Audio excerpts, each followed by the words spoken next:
Magandang araw, ako po si Mike Lester Liraga. Ito po ang aking daily devotion ngayong December 10. Bakit tinatawag si Jesus na Lion of Judah, Jesus Lion of Judah, na tinalakay po ni Pastor Russell Ocampo sa 365 Daily Devotion.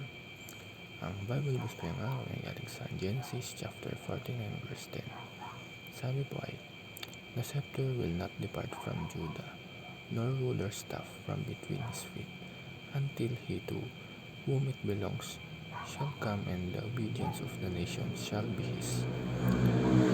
Alam nyo, every time na marinig natin yung title na Lion of Judah, parang ang bigat agad pakinggan. Hindi lang siya poetic title, hindi lang siya metaphor. Ito ay isang declaration of who Jesus truly is: strong, royal, victorious, and unstoppable.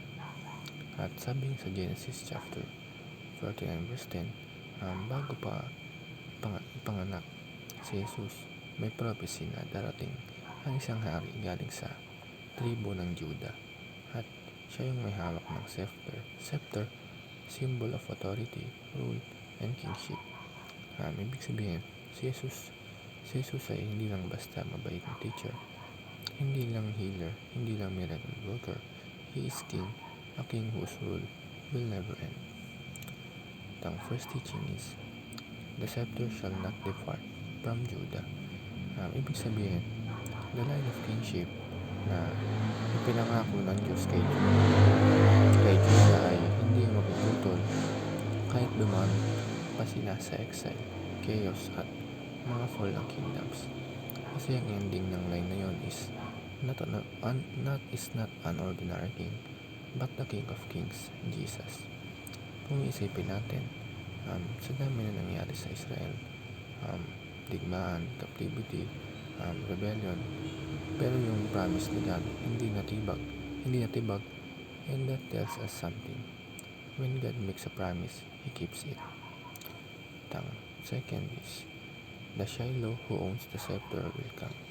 Yung Shiloh dito is nare-refer to the one who rightfully owns the scepter. Ibig sabihin, siya talaga ang rightful and eternal king. At ang person na ito ay ang Panginoong Jesus. Kung layan ng imagery, then Jesus is the lion na hindi mo kayang pigilan. He conquers sin, He defeats evil, He destroys darkness, and He protects His people with strength and compassion. Hindi siya predator, kundi protector. Hindi siya terror, kundi savior.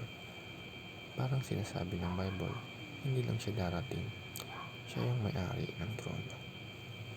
Last, the obedience of the nation is His. Ito yung climax.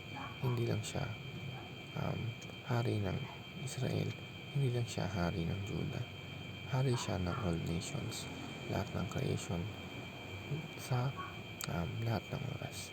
Ibig sabihin, walang area sa mundo at walang area sa buhay natin na hindi sakop ng authority ni Jesus.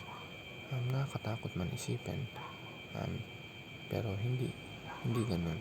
Kasi yung Lion of Judah, powerful, victorious, pero gentle din, loving at righteous.